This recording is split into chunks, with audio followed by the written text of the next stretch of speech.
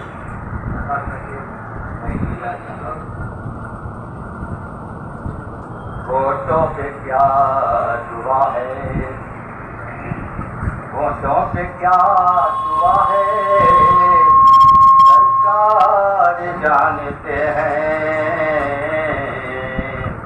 होठों पे क्या दुआ है सरकार जानते हैं किसके दिल में क्या है सरकार जानते हैं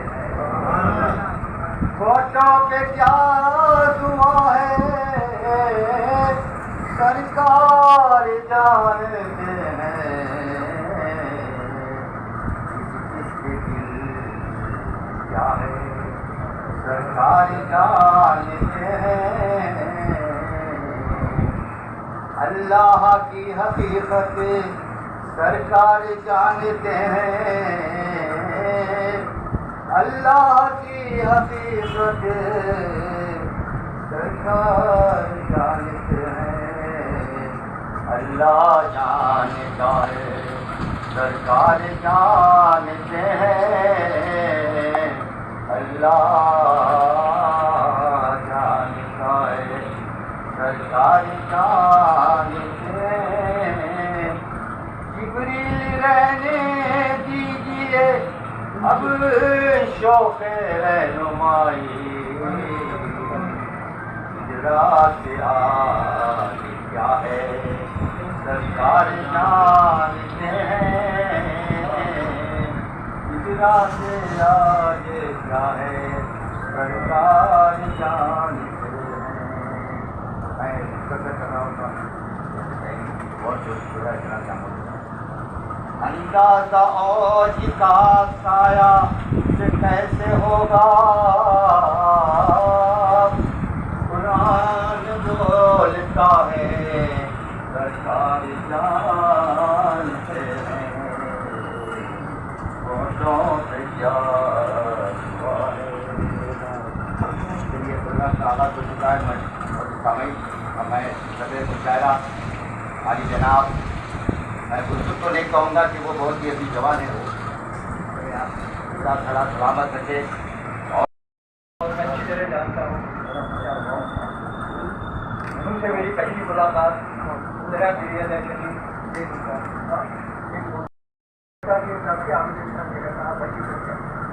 और मुशायरों की दुनिया में सारे हिंदुस्तान की बात कर रहा हूँ। जितने अली सिद्दीकी साहब ने काम किया है, किसी भी शायर ने या किसी भी ऐसा शख्स जिनको ज़बान और लफ्ज़ दिलचस्पी किया, कई मुशायरे उन्होंने किए। हैदराबाद में आबिद अली खान के नाम की अहमियत इसलिए है कि उन्होंने अदबी प्रेस का मुशायरा बना और हुकूमत के जो मुशायरे होते थे चीफ मिनिस्टर वगैरह के राजभवन के मुशायरे आबिद अली खान करने लगे थे, वो एक अलग है। लेकिन अली सिद्दीकी साहब का जो काम है पूरे हिंदुस्तान का काम, कई रियासतों में उन्होंने मुशायरा किया और हैदराबाद के इंसानों को बहुत चाहते थे। जो मुझे फैसल ख्याल रही सत्तर को चुनाचे 3 दफ़ा उन्होंने दिल्ली के मुशायरे में मंजूर और की क्या दिल्ली के मुशायरे में 3 दफ़ा उन्होंने मंजूर किया, फिर मुंबई के मुशायरे में इसमें दिलीप कुमार को बड़े बड़े अर्जुन सिंह को भी तो हैदराबाद के शायरों को बहुत अच्छा अंदाज से सुनने का रिस्पॉन्स मिलना चाहिए। जो खूबसूरत बनते थे और शायरों को काफ़ी बात देते थे। और पहले शख्स है हिंदुस्तान में शायद वो शायरों के जुर्माने जो शायरों को जो बहाल करते थे, मालामाल करते थे, सिर्फ अली सिद्दीकी साहब। पैसों का तो मसला ही नहीं था। बेंगलुरु में शायर है, यहाँ से 500 मुशायरा, हैदराबाद आना चाहते हैं, आबिद अली खान जिगर साहब पैदा हवाई जहाज से उनको यहाँ पर तो बता रहा हूँ आपको, पैसों की तो परवाही नहीं करते थे। और अली सिद्दीकी साहब ने न सिर्फ हैदराबाद बल्कि उनको के सिलसिले में इंदिरा गांधी के ज़माने में राजीव के बाद सिलसिला चल रहा है, उन्होंने बड़े बड़े काम किए। और ऐसा महसूस होता है कि प्राइम मिनिस्टर है और जितने मिनिस्टर थे अर्जुन सिंह वगैरह में जिसका बहुत करता था कुछ भी नहीं, बिल्कुल आप ऐसे से दोस्ताना अंदाज में गुफ्तगू करते थे और उनके हर सबूत कामयाब रहती थी। बहुत अच्छे से मुझे एक दफ़ा मैंने कभी किसी को मशवरा दिया था कि वाली साहब इतना बड़ा काम किए, आप कुछ मत कीजिए, मैं यहाँ 2 दिन के हैदराबाद आते हैं, मैंने वाली काम किया, इसलिए कि बुजुर्गों को याद करना हमारी जिम्मेदारी है। हमारे बुजुर्गों ने बहुत ज़्यादा काम किया हैदराबाद के, अगर हम उनको भूल जाएंगे तो नहीं पाएंगे। और मैं कहना चाहूँगा कि हैदराबाद में बहुत सारी ऐसी बड़ी बड़ी शख्सियत हैं लेकिन अपने वालिदैन को भूल गए हैं, उनके सिलसिले में जल्दी होना नहीं होगा। कई दफ़ा मुलाकात मैंने कभी किसी से ख्याल की कि आप अली साहब नबी के नाम से हुकूमत बनाइए और आपके सारे मुझे काम करेंगे, ताउन करते हैं।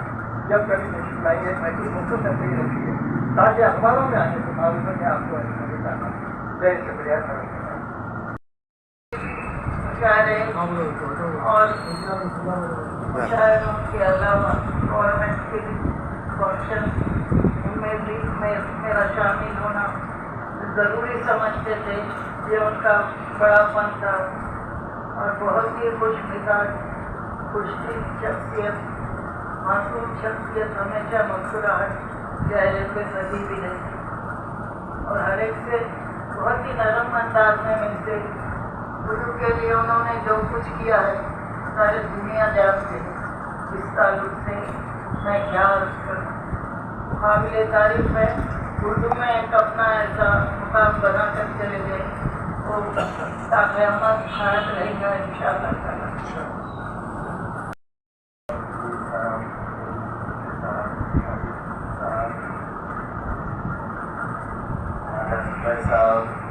और जलाल आरिफ साहब उसके नाम को मैं पसंदीदा नाम के लिए माफ़ी चाहता हूँ, लेकिन हनीफ इब्न साहब की शख्सियत एक ऐसी अजीब शख्सियत थी, न सिर्फ मुकामी हैसियत से बल्कि कौमी और बैनुल-वतन सतह पर भी उनकी हमदर्द है। वो उर्दू के लिए, उर्दू की अजमत के लिए न सिर्फ हिंदुस्तान बल्कि सारी दुनिया में उर्दू के लिए आपने काम किया है। मेरी सबसे पहली मुलाकात साहब मरहूम उनके ऑफिस में अली सिद्दीक साहब से हुई थी। उस वक्त उन्होंने पेशकशी की थी कि हिंदुस्तान में पार्लिमानी इंतखाबात हुए हैं, इन इंतखाबात के मौके पर 400 से ज़ायद कांग्रेस पार्टी की नतीजे जीतेंगे और कामयाबी हासिल करेंगे। बहरहाल मेरी उनसे ज़्यादा मुलाकात नहीं रही, लेकिन उसके बावजूद उन्होंने इल्मी हैसियत से न सिर्फ उर्दू के मुकाम को बुलंद करने के लिए काम को आगे बढ़ाया। अगर वो आज होते तो रियासती असम्बली की जानिब से आज तेलंगाना के दौर हुकूमत में उर्दू जबान को मुकम्मल तरीके से बुनियादी सतह से प्राइमरी सतह से खत्म किया गया है, वो रहते तो इसके लिए भी वो जद्दोजहद करते और इसके लिए हमें काम को आगे बढ़ाने की ज़रूरत है।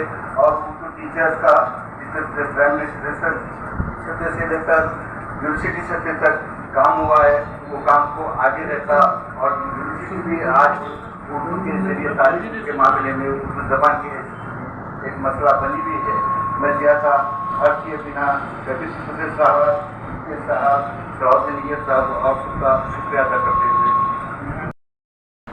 बरादर मोहतरम जनाब कबीर सिद्दीकी साहब, मौलवी शराय कराम, हाज़रीन इजलास, सबसे पहले मैं कबीर सिद्दीकी साहब का मशहूर हूँ कि उन्होंने आज के इजलास में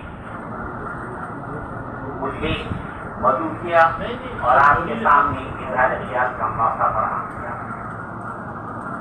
जनाब अली सिद्दीकी साहब के बारे में मैं क्या कर सकता हूँ।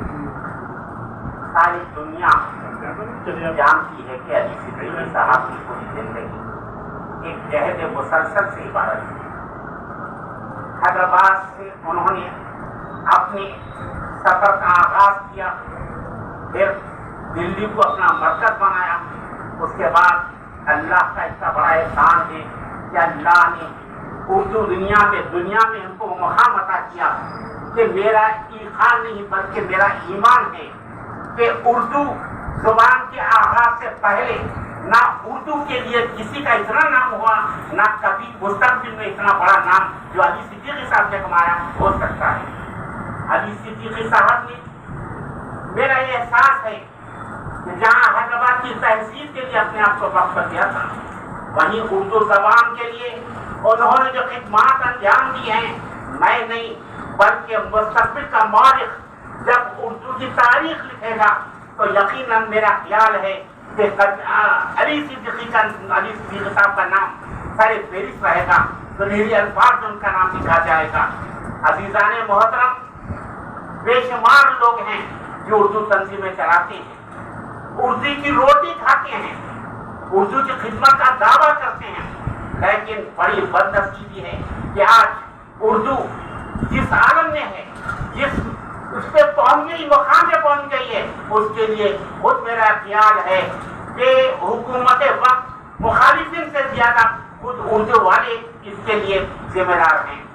मैं समझता हूँ अली सिद्दीकी साहब ने जब इस बात को महसूस किया कि जबान दम तोड़ रही है, ये जबान सिसक रही है, तो उन्होंने अपनी पूरी जिंदगी को इस जबान की बका के लिए बिल्कुल अपने आप को उसके लिए वक्त कर दिया। बल्कि उर्दू जबान के लिए उन्होंने अपनी औलाद, अपने बीवी बच्चों के तमाम वसाइल को उर्दू के लिए कुर्बान कर दिया। मेरा एहसास है कि उर्दू जबान के लिए जितनी भी खिदमत अली सिद्दीकी साहब ने की, जो दौलत उन्होंने खर्च की, मेरा ख्याल है अगर वो अपने लिए, अपनी औलाद के लिए जमा करते, अपने बीवी बच्चों के लिए जमा करते, तो वह हैदराबाद के सबसे ज्यादा मुतमव्विज तरीन इंसान होते। उर्दू जबान के लिए जो कॉन्फ्रेंसें हुई, अल्लाह का लाख लाख एहसान है, मुझे एहसास है, मुझे फख्र है कि मैं दिल्ली की हर कॉन्फ्रेंस में शरीक हुआ।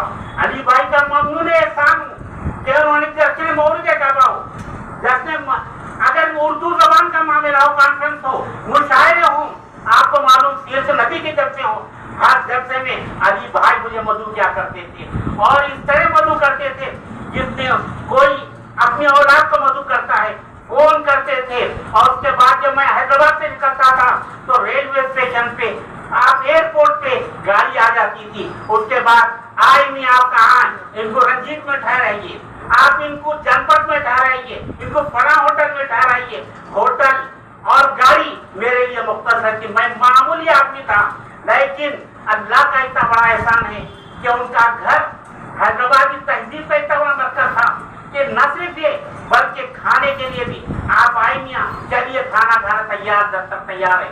हैदराबाद के खानों ऐसा मालूम होता था कि घर में कोई दावत हो रही है, ऐसा महसूस होता कि जब देखो पूरा मटबख तैयार है, लोग आ रहे, खाना बन रहा है, खा रहे। इतना बड़ा मकान दिल्ली के अंदर, मैं नहीं समझता किसी हैदराबादी को इस बात का एहसास है कि हिंदुस्तान के वजीर आजम से लेके मरकजी वजीर तक और दुनिया के बड़े शायर तक सब अली सिद्दीकी साहब को एहतराम की निगाह से लिखते थे।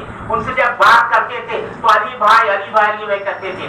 मैं शायद आप लोग अच्छी तरह वाकिफ हैं, बीवी नरसिम्हा राव साहब ने अली सिद्दीकी साहब के ताज़िया की जलसे में जोबली हाथ में जो तकरीर की थी, उनके वो आप बीवी नरसिम्हा राव के नजरियात से, उनके ख्यालात से इख्तिलाफ कीजिए, लेकिन अली सिद्दीकी साहब के बारे में जो उन्होंने बिल्कुल बिल्कुल सिर्फ खजरी के साथ फरमाया कि मैं अगर हिंदुस्तान का वजीर आजम बन सका तो ये एहसान है अली सिद्दीकी का। ये अल्फाज है बीवी नरसिम्हा राव के। बीवी नरसिम्हा राव ने एतराफ किया कि हिंदुस्तान के वज़ीर आज़म की कुर्सी तक पहुंचने में अली सिद्दीकी साहब ने जो मेरा ताउन किया, जो मुझे मदद की, कि मैं उसको भूल नहीं सकता। मुझे याद है कि अल्लाह का लाख लाख एहसान है कि मैं उम्र की मंजिल में होने के बावजूद अल्हम्दुलिल्लाह 3 नस्लों में मेरे ताल्लुकात रहे हैं। अली भाई को मैं उस वक्त से जानता हूँ जिनको जी का भी तस्करा था, जब जो है बांग्लादेश की जंग चल रही थी तो उस वक्त वहाँ जो कॉन्फ्रेंस मुशायरे हुआ करते थे, बीवी नरसिम्हा राव आते थे। जब बीवी नरसिम्हा राव साहब का क्या हाल था आपको मालूम है। उसके बाद बीवी नरसिम्हा राव साहब जब इंतकाल और इंदिरा गांधी का जो मामला हो गया था, उसके बाद सब अपना बोरिया बिस्तर बोल लपट के वापिस आ जाने वाले थे, लेकिन अली सिद्दीकी साहब ने उन्हें शहादत बांधी और बताया कि नहीं, मुल्क को आपकी जरूरत है और आप हिंदुस्तान के वज़ीर आज़म बनने वाले हैं। ये तरफ खुद बीवी नरसिम्हा राव ने किया। तो अजीज़ान मोहतरम, यही नहीं, मेरा ये एहसास है कि हिंदुस्तान में नहीं बल्कि दुनिया में, हिंदुस्तान में यहाँ लोग उसको मुसलमानों की जबान बोलिए या सेकुलर जबान बोलिए, मैं इस बहस में जाना नहीं चाहता, लेकिन एक मुसल्लिमा हकीकत है कि यह पाकिस्तान की सरकारी जबान है, लेकिन पाकिस्तान ने उर्दू की वो खिदमत नहीं की जो अली सिद्दीकी साहब ने तनाज़ साहब के होने के लिए। अली सिद्दीकी साहब के खिदमत का जो मामला है, मैं जानता हूँ कि कभी अपनी जाती शोहरत के लिए, अपने लिए, कभी किसी तस्वीर के लिए अली भाई कभी सामने नहीं आते थे, कभी मामला नहीं होता था। आप देखेंगे कि अल्लाह का इतना बड़ा एहसान है कि अल्लाह ताला ने उन्हें वो शोहरत अदा की थी, वो इज्जत अदा की थी कि बड़े से बड़े अली सरदारी जाफरी से लेकर, मैं समझता हूँ खुमार साहब से ले लीजिए, आप सब जितने भी शोहरा, अहमद फराज को ले लीजिए, मैं जानता हूँ अहमद नदीम खासिम को ले लीजिए, मैं इकबाल बानो को ले लीजिए, तो आप मैं जानता हूँ जो लोग जिनके साथ मैं दिल्ली में रहा हूँ, देखा हूँ जिनको कि वो अली भाई जिस तरह से कहते थे। मगर ये मेरा एहसास है कि उन्होंने न कभी पद्मश्री चाहा, न कभी पद्मभूषण चाहा, न उर्दू के नाम से कोई चीज। कैसे कैसे लोग उर्दू के लिए कैसे कैसे अवार्ड हासिल किए, लेकिन ये वो शख्स था जिसने अपनी जाती सरमाए से दुनिया के बड़े से बड़े उर्दूदान लोगों को वहां से अवार्ड अता किए। आप जिनको बुलाते थे कभी हॉलीडे में ठहरा रहे हैं, आप देख रहे हैं ऐसे दिल्ली के बड़े बड़े होटलों में लोग ठहरते थे। मुझे भी मुलाकात का मौका मिला, मौलाना मुस्तफा जदोई हो, मौलाना कौसर नियाज़ी हो, जितने भी बड़े बड़े लोग थे अल्हम्दुलिल्लाह उनसे मैं मिला। जब मैं जानता हूँ हैदराबाद के भी शोरा को मैंने देखा है, शायद सलाउद्दीन नैयर साहब इस बात का एतराज करेंगे कि वो लोग जो हैदराबाद में अली सिद्दीकी साहब से मिलने से कतराते थे, ये बताना नहीं चाहते थे लोगों का अली सिद्दीकी साहब से मेरा ताल्लुक है। मैं उनके घर में उनके हाथ पांव पड़ते हुए देखा, बड़े से बड़े दानिश को देखा। मैं नाम नहीं लेना चाहता हूँ कि वो यहाँ बड़ी मोतबरी से बड़े पदमश्री भी हैं लोग, बहुत बड़े बड़े लोग हैं, मैं इनको जानता हूँ कि वो लोग कैसे दिल्ली में उनसे मिला करते थे। लेकिन वो शख्स उन लोगों का वही एहतराम करता था, वही इज्जत करता था। हैदराबादियों की जो इज्जत उनके दिल में थी, जैसा सलाउद्दीन नैयर साहब ने कहा, शोरा हो या हैदराबाद के साहबी हो, मैं मेरे उस्ताद एजाज फरीदी साहब, मैं समझता हूँ अली भाई ने ये किसी ने अगर एजाज भाई की खिदमत का एतराफ किया, उनकी सलाहियतों का एतराफ किया, तो वो सिर्फ अली सिद्दीकी साहब थे जिन्होंने एजाज फरीदी साहब की सलाहियतों को महसूस किया। मैं समझता हूँ कि अली भाई ने उर्दू जबान के लिए जो किया, हैदराबाद के लिए जो किया, और मैं समझता हूँ हजरत अली से उनकी जो अकीदत की, मोहब्बत की, जश्न मौलूद काबा, मैं नहीं समझता ईरान में इतना बड़ा कोई जब से ईरान जश्न मौलूद काबा हुआ या मुस्लिम कंट्री में हुआ जो उन्होंने दिल्ली के अंदर किया। तो इसी तरह कई उर्दू कॉन्फ्रेंस मुशायरे के, मैं आज समझता हूँ कि अगर दिल्ली के अंदर मेरी मुलाकात, मेरी शनाख्त हुई, तो सबसे बुनियादी वजह मुझे एतराफ करते हुए हो रही है कि वो अली भाई की देन है। अली भाई ने दिल्ली में मेरी शनाख्त करवाई लोगों से। और जब देखिए आज मैं आपको बताना चाहूँगा, सिर्फ रखते थे, खिलाते थे। मैं आपको बता रहा हूँ, जब मैं वापिस होने का मौका मेरा नहीं बल्कि हैदराबाद के जितने शोरा हैं, अदीब हैं, मैं हूँ, साफी हैं, जब क्या आप कब जा रहे, कल जा रहे, परसों जा रहे, ठीक है, पट उनका जो सूटकेस हमेशा साथ रहता, वो सूटकेस बाजू रहता था, खोलते थे। उसके बाद यहाँ शॉपिंग कर लो। मैं बता रहा हूँ कि हैदराबाद के हर अजीब शान सब उनका ममनून एहसान है कि उन्होंने दाने दर में सुख ने उन लोगों की मदद की। आज उर्दू जबान यतीम हो चुकी है। आज हिंदुस्तान में कोई नहीं है जो उर्दू की वो खिदमत कर सके, उर्दू के लिए आवाज बुलंद कर सके जो अली सिद्दीकी साहब ने किया। मैं समझता हूँ कि अल्लाह ताला इस जबान की खिदमत के सिले में अल्लाह ताला उनकी मग़फ़िरत फरमाए। इन्होंने इस जबान को, जिसके अंदर हमारा मजहबी असासा भी है, कि उसके लिए अपनी पूरी जिंदगी को वक्त की। कि मैं ममनून हूँ कबीर सिद्दीकी साहब का, मैं उनसे ख्वाहिश करूंगा कि वो शख्स जो सारी दुनिया में इतने बड़े जलसे करा, आज हम यहाँ बैठे हुए हैं। मैं चाहता हूँ कि ऐसा बड़ा मुशायरा हैदराबाद के अंदर हो, हिंदुस्तान के अंदर हो, दुनिया भर से लोग आए, अली सिद्दीकी साहब को अपना जख्म पेश करें। मैं समझता हूँ अगर हम वो काम कर सकेंगे तो यकीनन हम कुछ कर सकेंगे। आज ये जो मुझे मौका इनाम किया गया, मैं आपका बेहद ममनून और मशकूर हूँ। शुक्रिया। मैं आज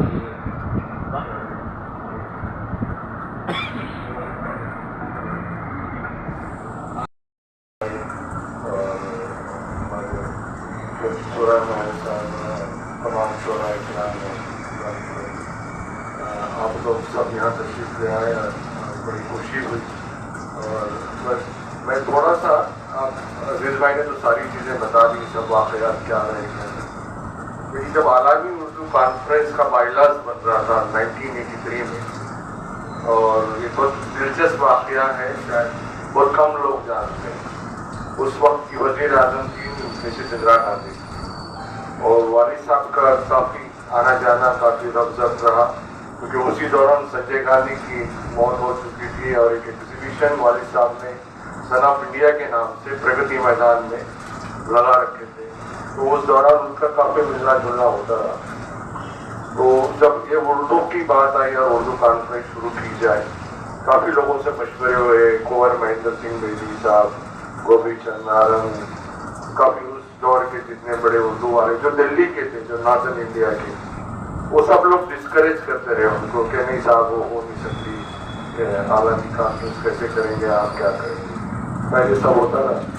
जब एक उर्दू कॉन्फ्रेंस का बाइलास तैयार हुआ, जिसमें मुस्तफ़ा अली अकबर साहब जो हमारे ऑल इंडिया रेडियो के आप सब वाकिफ होंगे।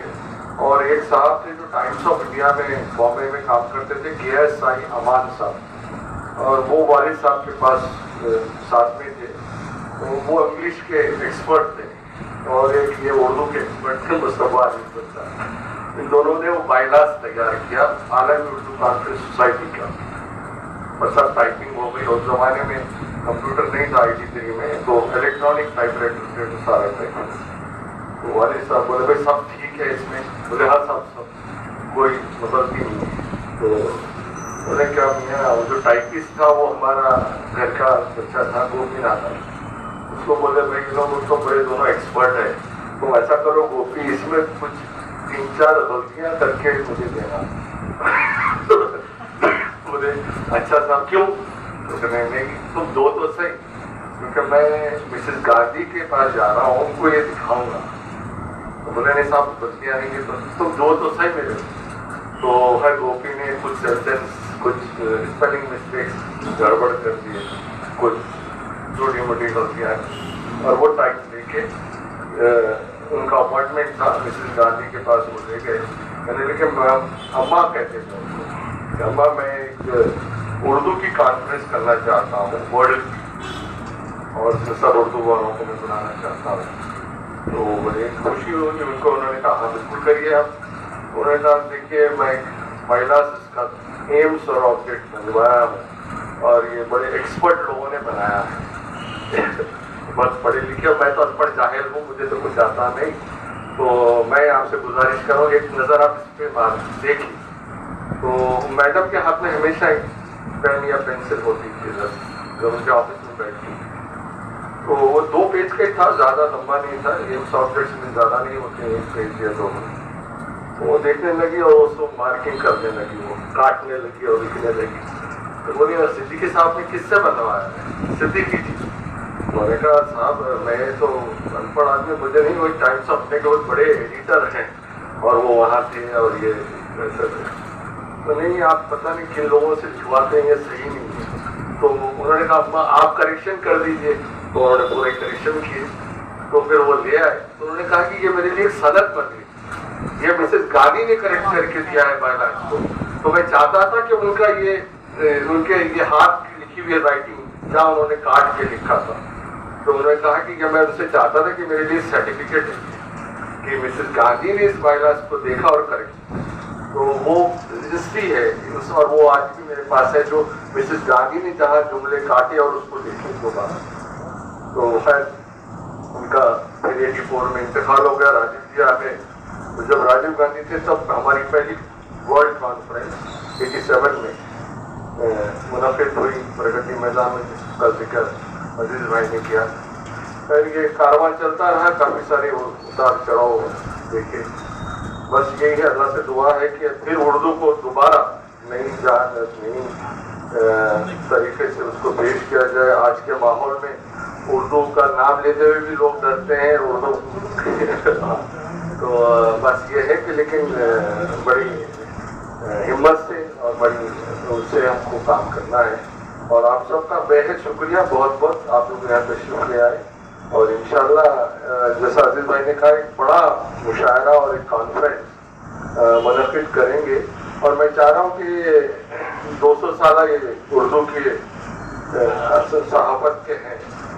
मेरा एक छोटी सी और ख्याल आया था कि वालिद साहब की कुछ एसोसिएशन फिल्मी दुनिया से भी काफ़ी रही, नौशाद साहब, मजरूर साहब, अख्तर अली मान, दलीप साहब ने 3 बार हमारे पास आए और उन्होंने उर्दू का कंप्यूटर भी इनॉग्रेट किया था।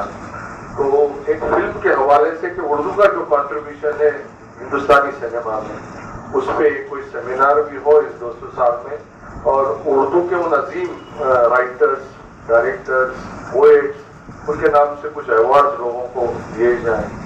तो उस तरह का एक है, आप लोगों का ताउन चाहिए और सबसे मिल के मशवरे से फिर वो एक बड़ा प्रोग्राम किया जाए। बहुत शुक्रिया। 95वीं सालगिरह के मौके पर ये अदब-ए-इजलाल मुशायरे का इनेकाद आया है कि आज उनसे सालगिरह के मौके पर उन्हें सलाह पेश करें और इस हॉल में हम सब जमा हुए हैं और यहाँ पर बहुत अच्छे अच्छे शोरा मशोरा लोग रहे मिलके तो घर लगता है, 4-6 लोग रहे मिलके तो घर लगता है,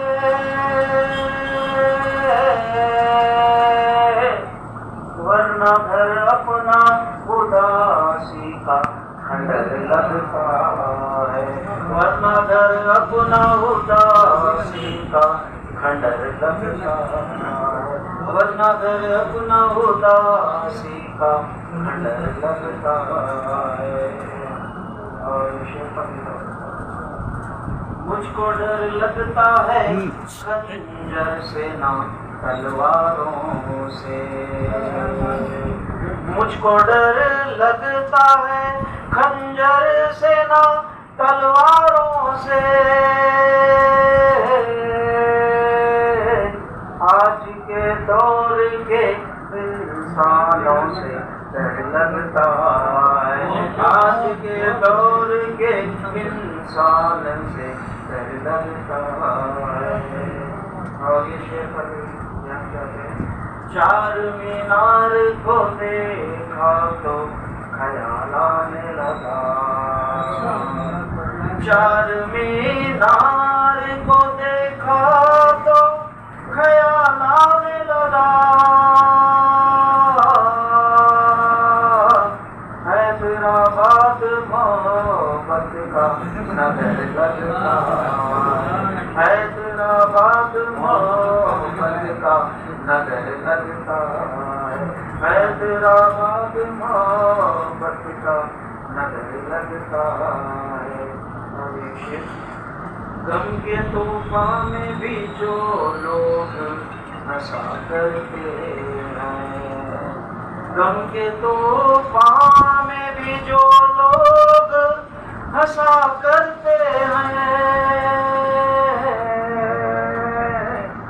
उनके सीने में तो पत्थर का शिकर लगता है, उनके सीने में तो पत्थर का शिकर लगता है। एक शेर और देखिए, जंगल की तरफ आज उन्हें शहर के इंसानों से डर लगता है, आज उन्हें शहर के इंसानों से डर लगता है। और यहाँ पे चैन से बीत रहा है मेरा जीवन यारो, चैन से बीत रहा है मेरा जीवन यारो, ये मेरी माँ की दुआओं का असर लगता है, ये मेरी माँ की दुआओं का असर लगता है, चैन से बीत रहा है मेरा जीवन यारो, ये मेरी माँ की दुआओं का असर लगता है, ये मेरी माँ की दुआओं का असर लगता है। और मतलब शायरी खेल नहीं यारों से कह दो अक्षय, शायरी खेल नहीं यारों से कह दो अक्षय, खर्च होता है लहू खूने जिगर लगता है, खर्च होता है लहू खूने जिगर लगता है, 4-6 लोग रहे मिलके तो घर लगता है, वरना घर अपना उदासी का खंडर लगता है, वरना घर अपना उदासी का खंडर लगता है। फूल समर देता है सिर्फ साया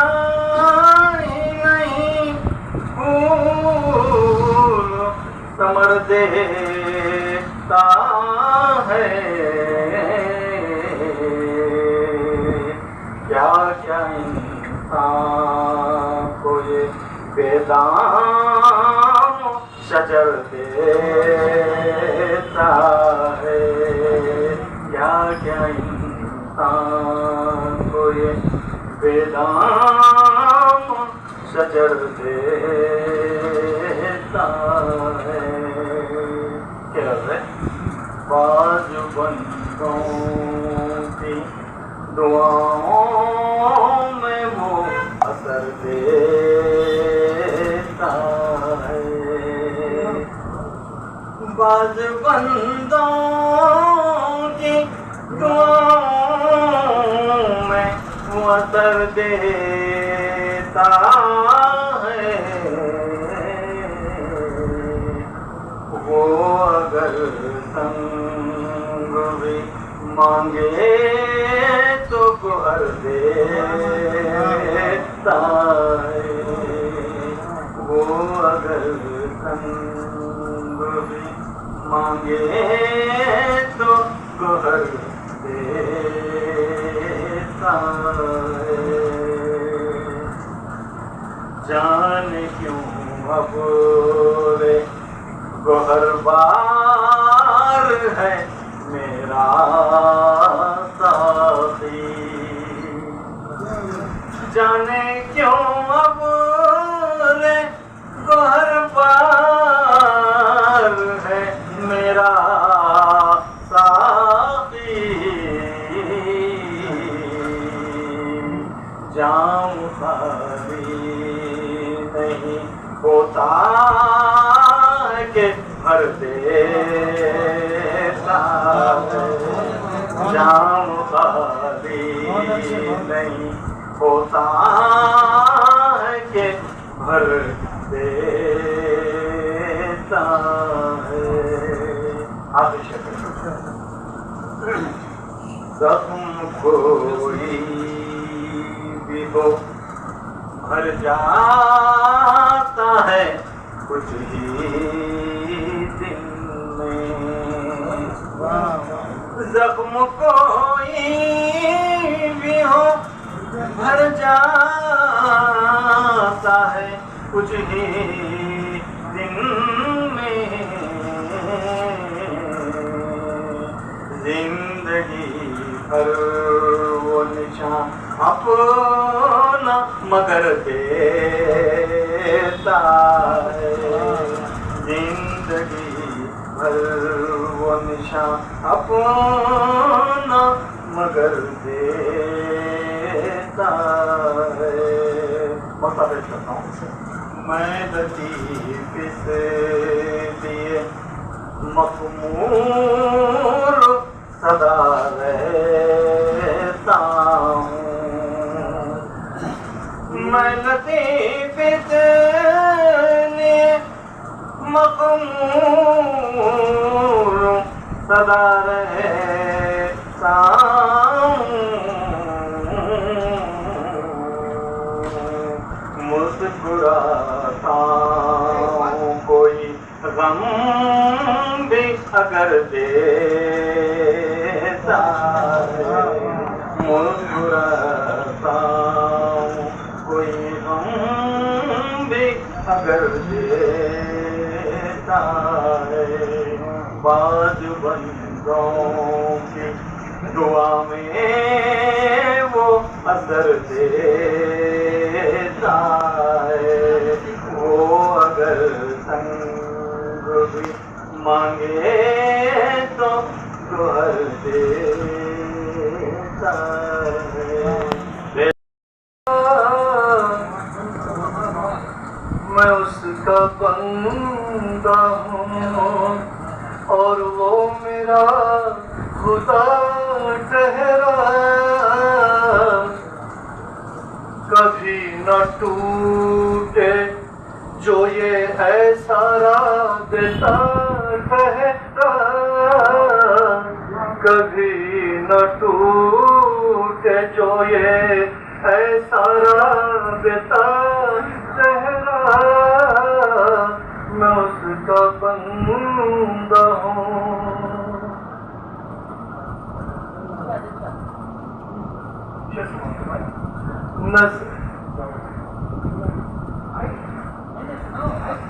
नजर से गुजरे हैं यूं तो हजार चेहरे,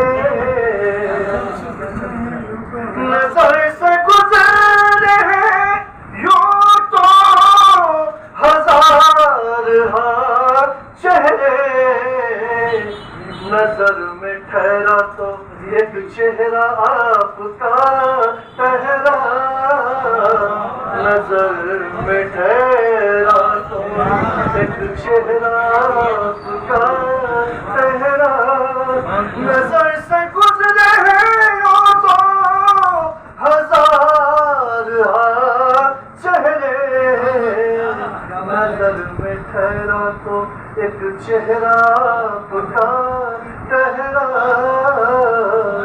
मैं उसका बंदा हूँ। और ये शेर हालत से हाजिर नजरे, बरी हुए जो हकीकत में थे, बरी हुए जो खतावार थे हकीकत में, बरी हुए जो बरी हुए जो खतावार थे हकीकत में, जो बेखता था वही काबिले सजा ठहरा, जो बेखता था वही काबिले सजा ठहरा, जो बेखता था वही काबिले सजा ठहरा। और ये शेर सखी के नाम से शोहरत थी शहर में जिसकी, सखी के नाम से शोहरत थी शहर में जिसकी, सखी के नाम से शोहरत थी शहर में जिसकी, गली की मोड़ पे वो शख्स मांगता ठहरा, गली की मोड़ पे वो शख्स मांगता ठहरा, सखी के नाम से शोहरत थी शहर में जिसकी, सखी के नाम से शोहरत थी शहर में जिसकी, गली की मोड़ पे वो शख्स मांगता ठहरा, गली की मोड़ पे। न जाने वक्त कब आएगा उनके आने का, न जाने वक्त कब आएगा उनके आने का, न जाने वक्त कब आएगा उनके आने का, तमाम उम्र में रास्ता ही देखता ठहरा, तमाम उम्र में रास्ता ही देखता ठहरा, न जाने वक्त कब आएगा उनके आने का, न जाने वक्त कब आएगा उनके आने का, तमाम उम्र में रास्ता ही देखता ठहरा, कदम मैं उसका बंदा हूँ। और आखिरी शेर था, जहाँ में झूठ की है कदर मंजिलत कितनी, जहाँ में झूठ की है कदर मंजिलत कितनी, जहाँ में झूठ की है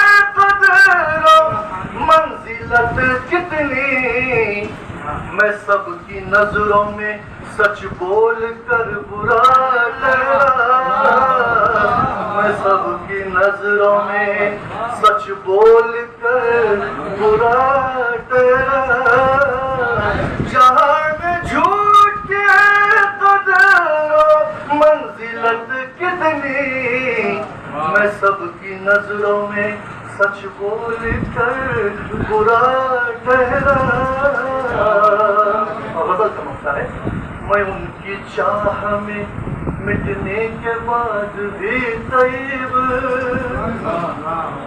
मैं उनकी चाह में मिटने के बाद भी तैब, नजर में उनकी हमेशा ही बेवफा ठहरा, नजर में उनकी हमेशा ही बेवफा ठहरा। मैं उसका बंदा हूँ। आते जाते रास्ते चांद नजर आ जाता था, आते जाते रास्ते में कभी हो जाती, हफ्ते में 2 हफ्ते।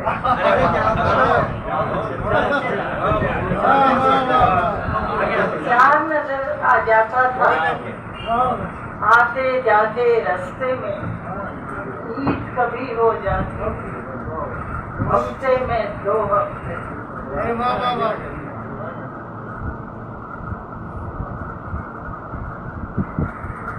दावा और दलील दोनों बहुत जबरदस्त है। दावा और दलील दोनों जबरदस्त। जहाँ नजर आ जाता था पेपर के लिए दिया गया था, जरा बोलिए आप क्या लिखना है पेपर में ही तो बोले आप पढ़ते ही जाइए, आप पढ़ते ही जाइए।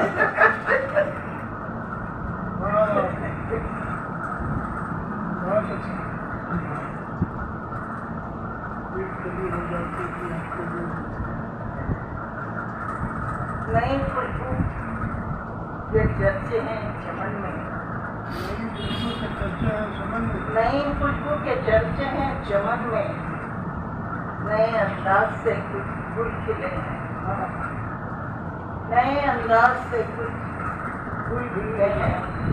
वो मुझसे मिलने वाले थे, मिले हैं, वो मुझसे मिलने वाले हैं, वो मुझसे मिलने वाले थे, मिले हैं, बदल के सिलसिले ही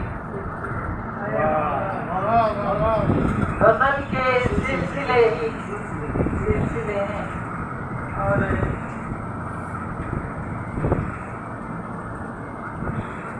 बदल के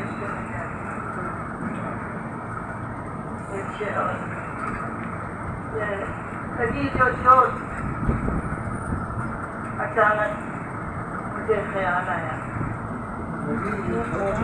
लगी जो चोट अचानक मुझे ख्याल आया, कहाँ गए मेरा सदका उतारने वाले।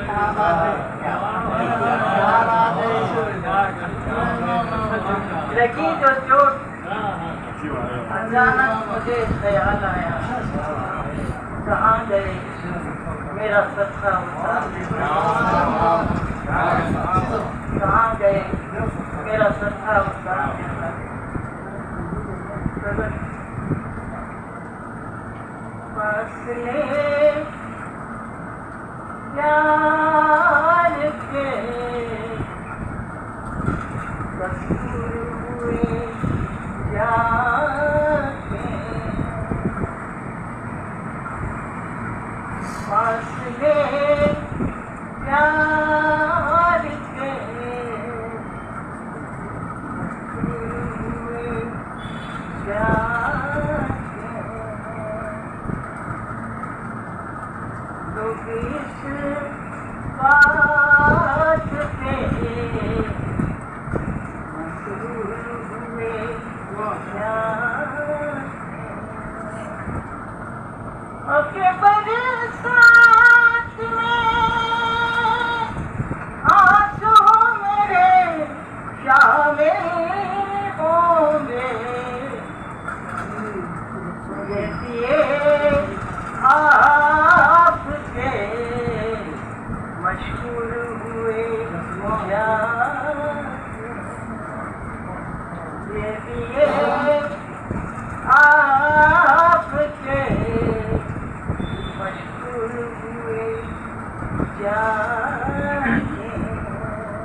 मेहरबान से मैं कोई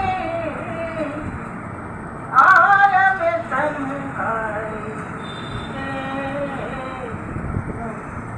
मेहरबान से मैं कोई आलम तन्हाई से कैसे आपके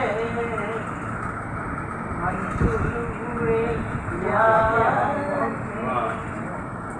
कैसे आपके मंजूर हुए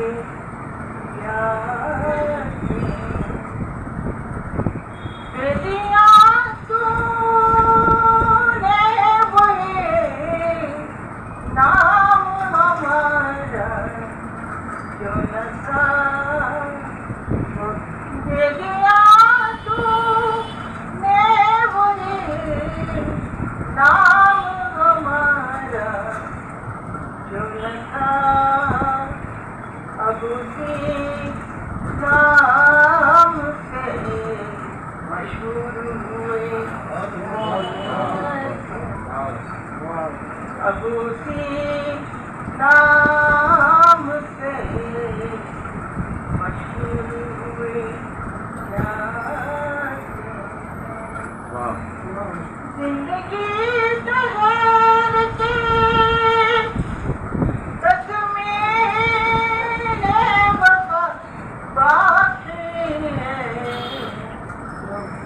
और हम उनसे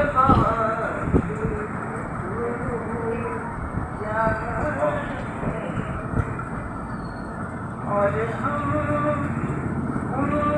उनसे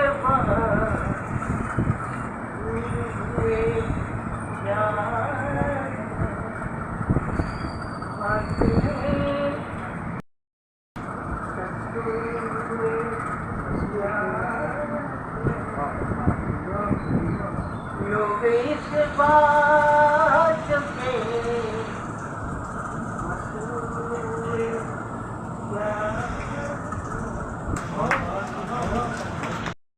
चली है बात जब दिल की तो दिल की बात कर लेंगे चली है बात जब दिल की तो दिल की बात कर लेंगे सितम जो भी हुआ उसका हम बिल्कुल असर लेंगे खता जिसकी भी हो इल्जाम सारे अपने सर लेंगे खता जिसकी भी हो इल्जाम सारे अपने सर लेंगे जुदाई की सियाह रातों पे हमें चांद धर लेंगे जुदाई की सियाह रातों पे हमें चांद धर लेंगे और जमाना देखता रह जाए कुछ ऐसा हुनर लेंगे जमाना देखता रह जाए कुछ ऐसा हुनर लेंगे जमाना देखता रह जाए कुछ ऐसा हुनर लेंगे खुशी खुशी देकर तुम्हें तुमसे नया दर्दे जिगर लेंगे खुशी देकर तुम्हें तुमसे नया दर्दे जिगर लेंगे और समझना मत हमें बुज़दिल अंधेरों को नजर देंगे समझना मत हमें बुज़दिल अंधेरों को नजर देंगे और सियाह रातों स्याही तुमको देकर हम सहर लेंगे सियाह रातों स्याही तुमको देकर हम सहर लेंगे अभी हम नीम ख्वाबिदा हैं जरा आराम कर लेंगे अभी हम नीम ख्वाबिदा हैं कुछ आराम कर लेंगे जरा बेदार हो जाएं तो फिर दुनिया की खबर लेंगे जरा बेदार हो जाएं तो फिर दुनिया की खबर लेंगे और अगर दुनिया है ये मख्तल मसीहा है अगर खातिल अगर दुनिया है ये मख्तल मसीहा है अगर खातिल तो हम भी जान लेने वालों में हो जाएंगे शामिल और दिलों में नफरतें हो तो गुजारा कैसे मुमकिन है दिलों में नफरतें हो तो गुजारा कैसे मुमकिन है और अगर बेदर्द सिद्धि है, अगर बेदर्द सिद्धि हो, सहारा कैसे मुमकिन है। तड़प दोनों दिलों में हो, तड़प दोनों दिलों में हो, कसक दोनों दिलों में हो, बस तड़प दोनों दिलों में हो, कसक दोनों दिलों में हो, फिदा हो जाए दोनों दिल, ललक दोनों दिलों में हो। मजा जब था, मजा जब था कि तुम भी मुझ पे मरते जैसे मैं मरती। तुम्हारी सदा पर फख्र बेशक मैं किया करती। मोहब्बत मैंने समझाई शुजाअत से, मुरब्बत से, लताफत से, इनायत से, रिफाकत से, मोहब्बत से। मोहब्बत मैंने समझाई शुजाअत से, मुरब्बत से, लताफत से, इनायत से, रिफाकत से, मोहब्बत से। मोहब्बत जिंदा रहती है, सदा पाइंदा रहती है। ये तो मेरे मोहब्बत मेरी उल्फत ये कहती है, समझता है कि ये मेरा दिल मचलता है, ये मेरा दिल मचलता है। फकत तेरे लिए हमदम मुनव्वर दिल ये जलता है।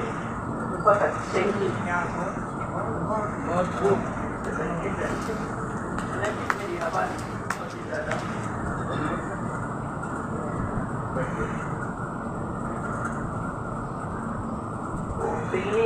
तरन्नुम बन गया है। खुशहाल बहुत है गमी जिंदगी मुझे, खुशहाल बहुत है गमी जिंदगी मुझे, खुशहाल बहुत है गमी जिंदगी मुझे। क्या दे सकेगी और नबी से खुशी मुझे, क्या दे सकेगी और नबी से खुशी मुझे। साथी तुम्हारे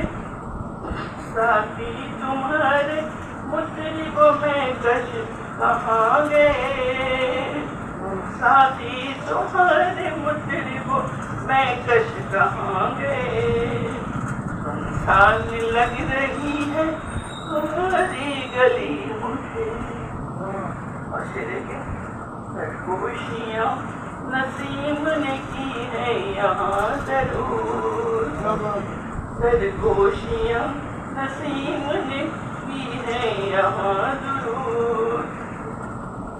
शर्मा के देखने लगी एक एक गली मुझे, शर्मा के देखने लगी एक गली मुझे। तुमको तो महताब है मिट्टी का एक दिया, तुमको तो महताब है मिट्टी का एक दिया। तुम हो तो महताब है मिट्टी का एक दिया, तो तुम नहीं तो काटती है चांदनी मुझे, तुम नहीं तो काटती है। और देखिए मकसद गैरों की बात मुझसे मुनव्वर न पूछिए, गैरों की बात मुझसे मुनव्वर न पूछिए, गैरों की बात मुझसे मुनव्वर न पूछिए। अरे बाप भी लगे हैं सदा अजनबी आज अली भाई ने मुझे एक मुशायरे में जो दारुस्सलाम में हुआ था सन 1990 में मुझे मदद किया था, और मजनू सुल्तानपुरी जो मेरे उस्ताद होते हैं तो उनके तवज्जुह से मैं भी उसमें शरीक रहा। ये 5 मई सन 1990 की बात है जी। तो उसके बाद कुछ ऐसा सिलसिला रहा कि हम अली भाई को खतर भी मदद करना चाह रहे थे हमारे मुशायरे के सिलसिले में, लेकिन वो उर्दू कॉन्फ्रेंस जो दिल्ली में होने वाली थी कुछ मिल नहीं सकी। मेरा उनसे ताल्लुक़ रहा है। आज मुझे बेइंतहा खुशी हो रही है। मैं मुनव्वर साहिबा का शुक्रगुजार हूँ कि उन्होंने इस महफिल का मुझे हिस्सा बनाया बतौर खास, क्योंकि अली भाई का न सिर्फ मुझ पर बल्कि सारी उर्दू दुनिया पर एहसान है। हिंदू पाक के जब भी अभी मोहतरम ने जिक्र किया कि कोई ऐसा शख्स नहीं है। हालांकि मलिकजादा मंजूर ने अपनी बायोग्राफी में रब्स शरह में तफसील के साथ उनके बारे में बयान किया है और बहुत कुछ लिखा जा सकता है। उनके लिए ख़ास तौर पर एक कॉन्फ्रेंस और ये सेमिनार मुनाकिद की जा सकती है और बड़ी अच्छी खुशहाली बातें हुई। मैं इस समा कराची के बाद में गज़ल का मतलब पेश कर रहा हूँ। बिल्कुल एक ताज़ा गज़ल है। ऐ जाने हया ईद हैरान में आ, पहले ऐ जाने हया ईद हैरान में आ, फिर बसत नाज मेरे दिल में उतर जान में आ, फिर बसत नाज मेरे दिल में उतर जान में आ। और ये उसने मतलब के बदगुमानी पे न जा, मंजिले ईकान में आ, बदगुमानी पे न जा, मंजिले ईकान में आ, बेभरोसा है खुशी हम के शबिस्तान में आ, बेभरोसा है खुशी हम के शबिस्तान में आ। शेर अर्ज़ किया है कि बाग में मतलब क्या शेर, बाग में सर्वो सनोवर की रविश ठीक नहीं, बाग में सर्वो सनोवर की रविश ठीक नहीं, तू भी है कामत शमशाद गुलिस्तान में आ, तू भी है कामत शमशाद गुलिस्तान में आ। और इश्क सौदा है खसारे का कहे ज़हने रसा, इश्क सौदा है खसारे का कहे ज़हने रसा, दिल बजिद है तू इसी वादिये नुकसान में आ, दिल बजिद है तू इसी वादिये नुकसान में आ। अभी एक शेर आपने कहा आते जाते जो हफ्ते में ईद हो जाया करती थी, और ये शेर खासतौर पे मैं अपने ही शेर का चरवा इसमें इस्तेमाल किया है मैंने। पहले तो मैंने कहा था कि माह नौ देखने तुम छत पे न जाना, अभी शहर में ईद की तारीफ बदल जाएगी। लेकिन अब ये मुलाजा करें, शेर साथ ईद है, साथ ईद है, छत पर तेरा आना जाना, साथ ईद है, छत पर तेरा आना जाना, देखने चांद नया 30वें रमजान में आ, साथ ईद है, छत पर तेरा आना जाना।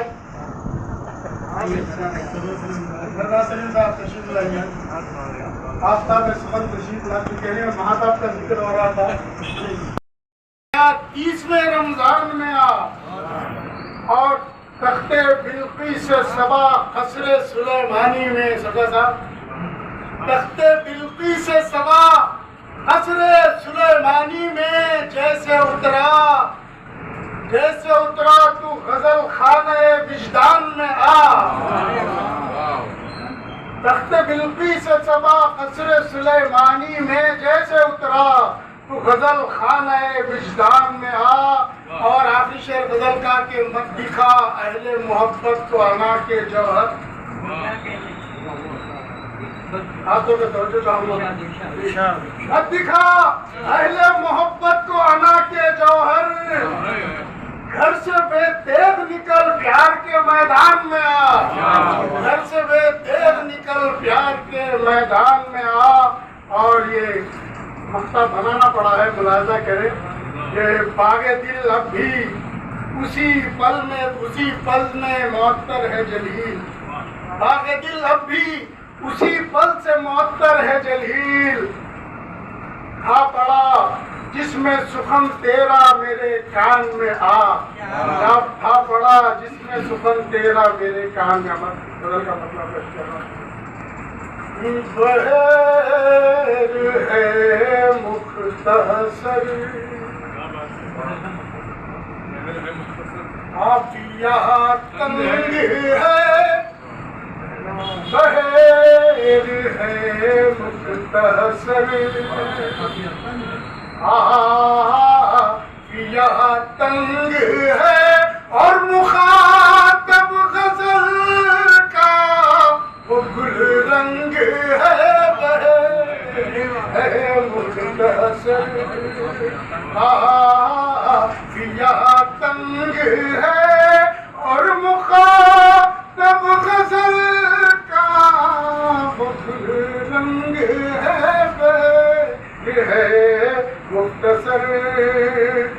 काफिया तंग है। और ये शेर के खास तौर पर देखिए, हम कहाँ कहाँ सोचते हैं चौथी रात सारी दुनिया के लिए लोग मुंतजिर होते हैं, लेकिन चांद के लिए चौथी रात क्या मिला करते हैं, खुद चांद के लिए।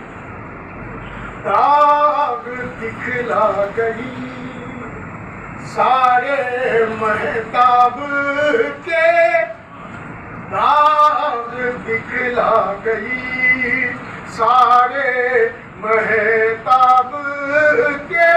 14वीं रात ही 22 से नंग है, 14वीं रात ही 22 से नंग है।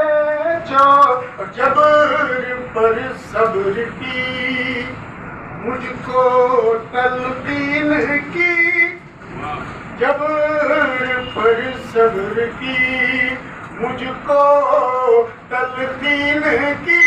ये बता क्यों तेरे हाथ में संग है, ये बता क्यों तेरे हाथ में संग है, ये बता। और ये अंदर कैसे देंगे, रहे नुमा और रहे जन में तफरीक क्या, रहे नुमा और रहे जन में तफरीक क्या।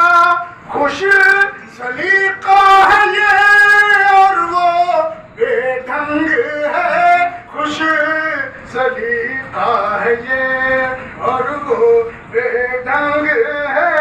खुश सलीका कोई नगमा नहीं, कोई मुतरिब नहीं, कोई नगमा नहीं, कोई मुतरिब नहीं।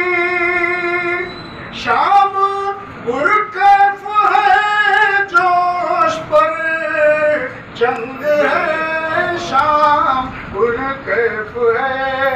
और ये गज़ल का आखिरी शेर पेश कर रहा हूँ, अल्लाह न करे। खैरियत पूछने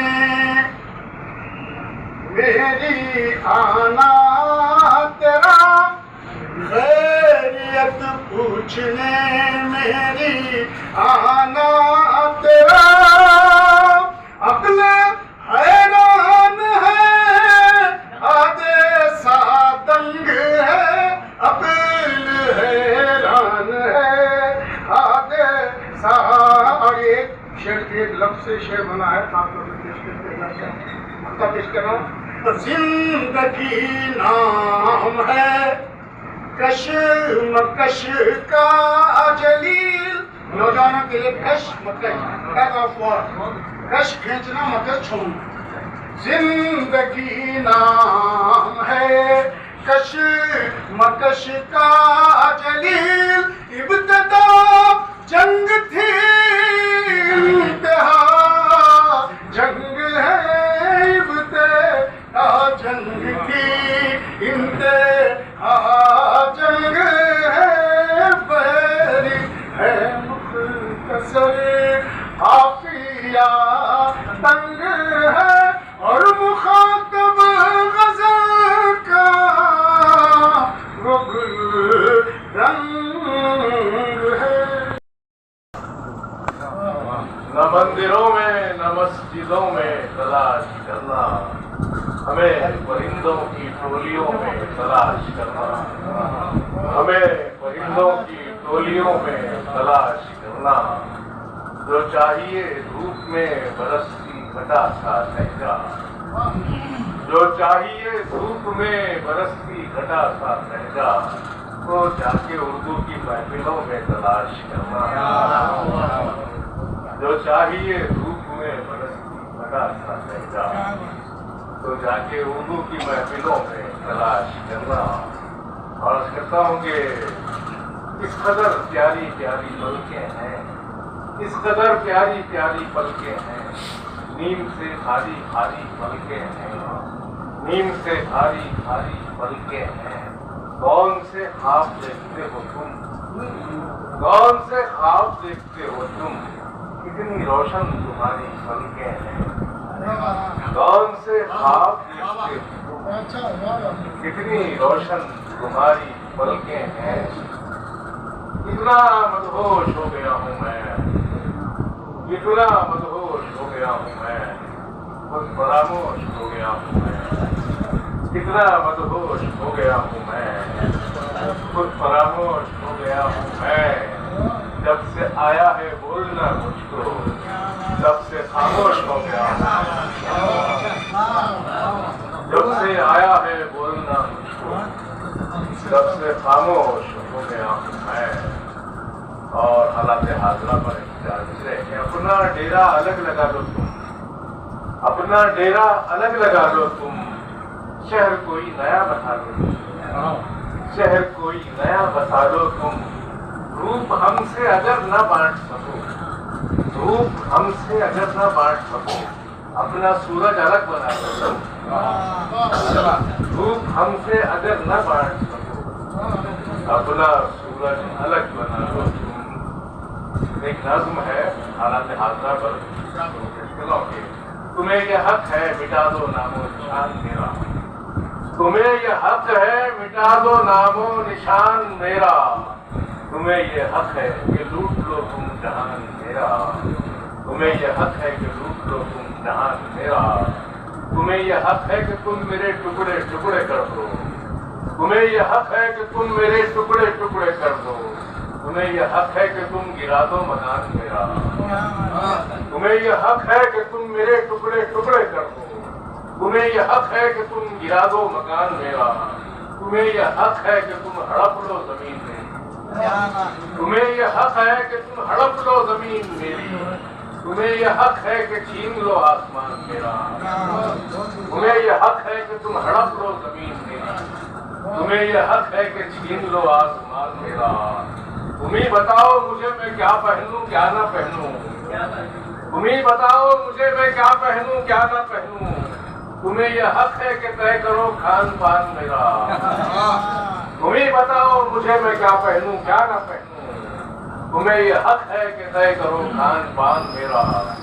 तुम्हें यह हक है कि काट लो तुम जुबान मेरी, तुम्हें यह हक है कि काट लो तुम जुबान मेरी। तुम्हें परेशान करना डाले बयान मेरा, तुम्हें यह हक है कि काट लो तुम जुबान मेरी। तुम्हें परेशान करना डाले बयान मेरा। मैं क्या बताऊं कि तुम तो बिल्कुल नए नए हो, मैं क्या बताऊं तुम्हें कि तुम तो नए नए हो, कि हो रहा है अजल से ही इम्तिहान मेरा। मैं क्या बताऊं तुम्हें कि तुम तो नए नए हो, कि हो रहा है अजल से ही इम्तिहान मेरा। गला जो मेरा दबाए उसको गले लगाऊं, गला जो मेरा दबाए उसको गले लगाऊं।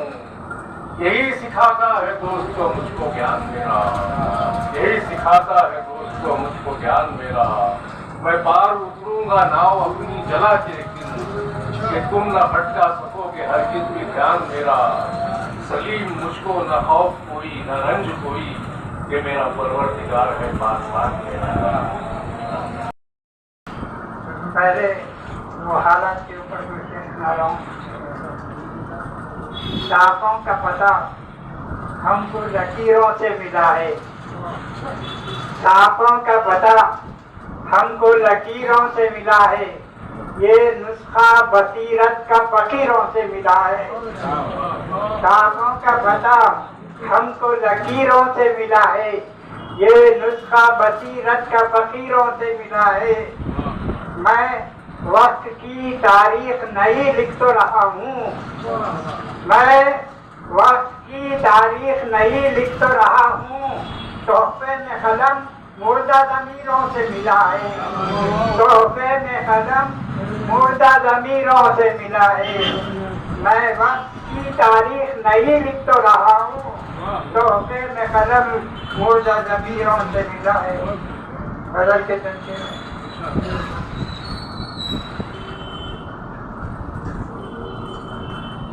हम का पत्थर किसने फेंका जिंदगी की झील में, गम का पत्थर किसने फेंका जिंदगी की झील में।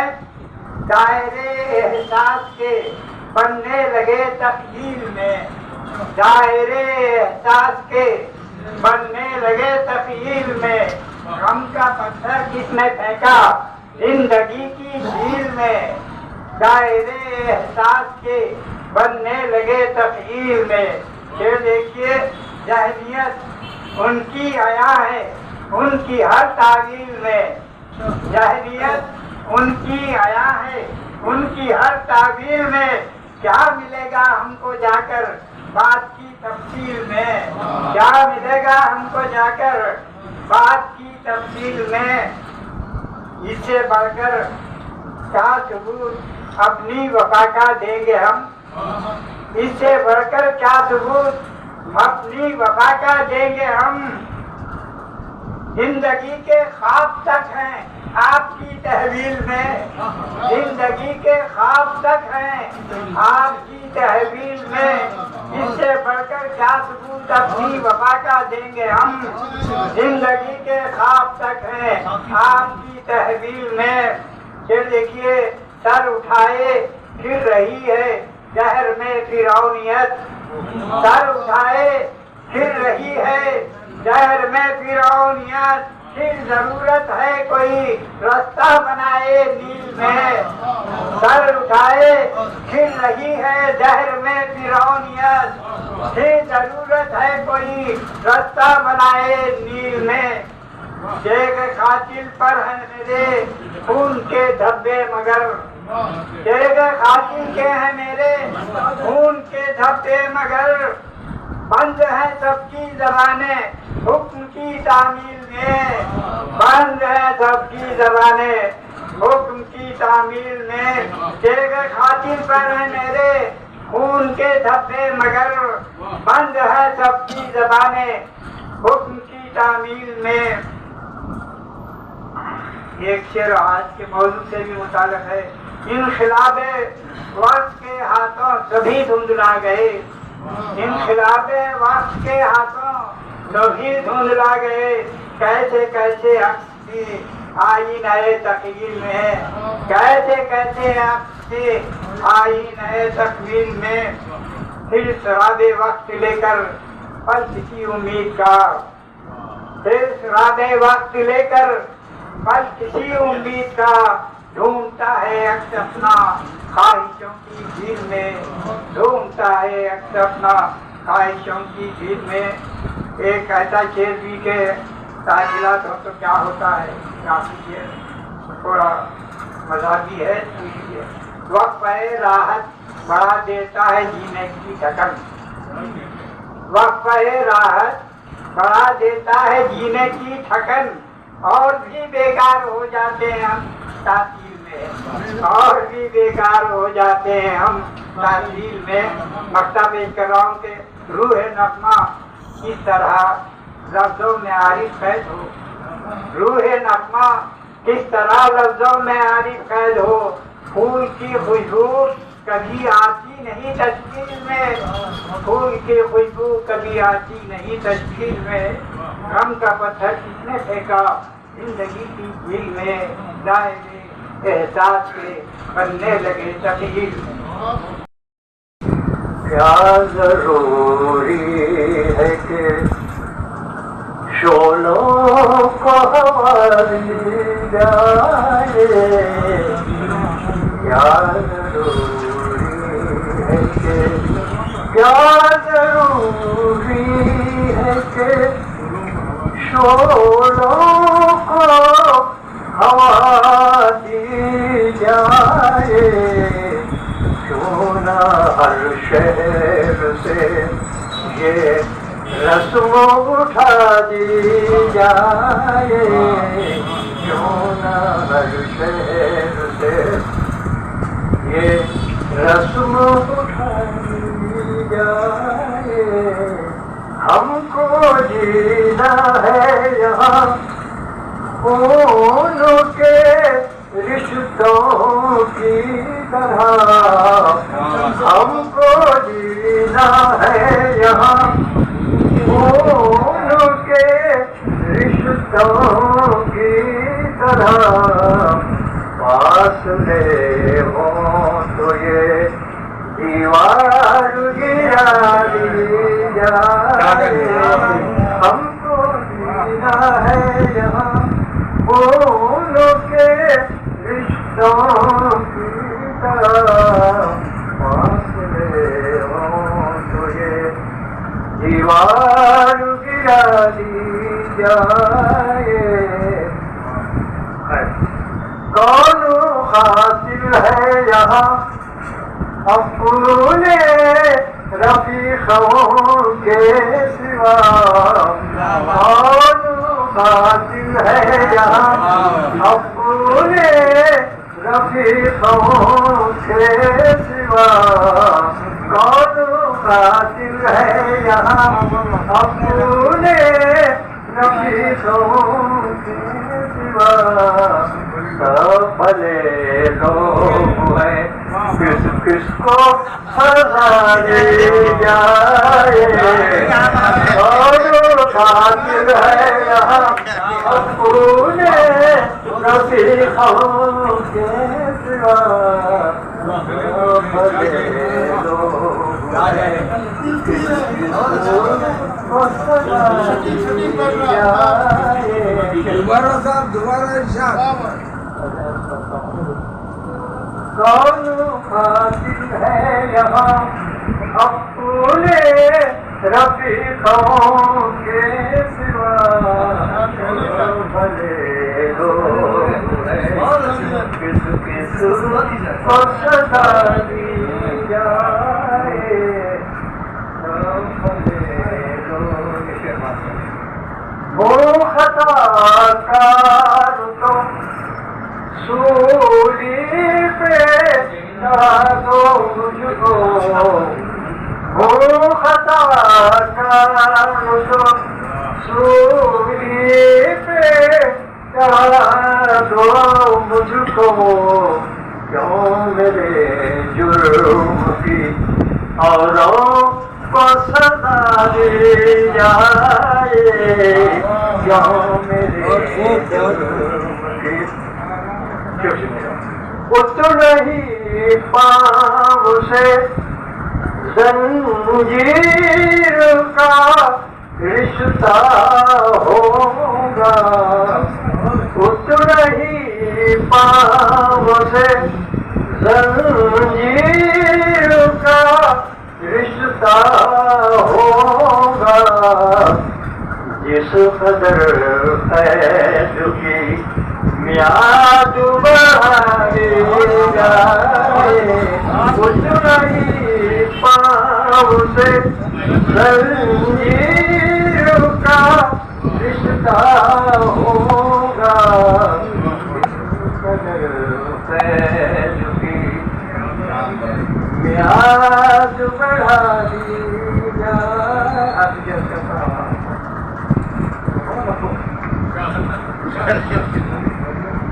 और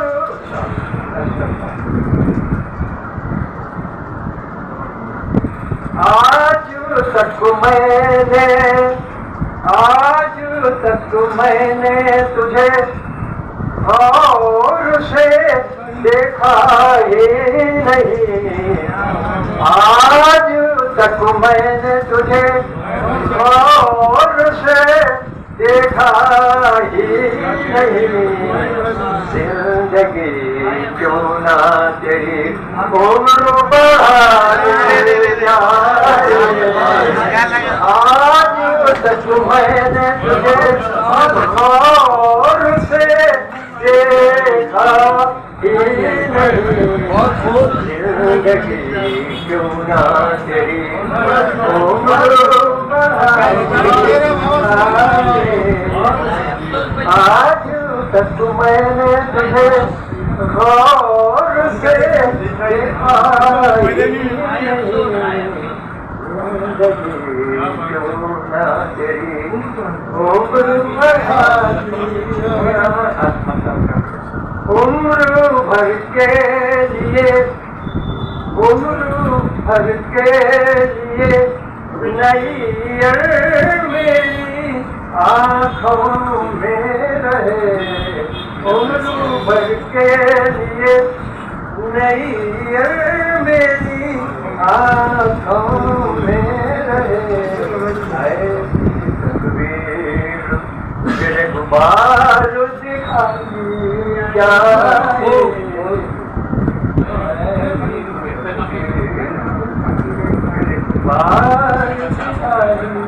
आज तक मैंने तुझे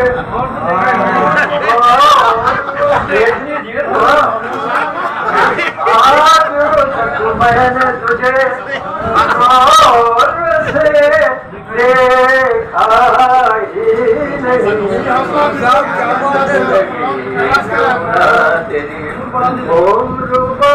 ही नहीं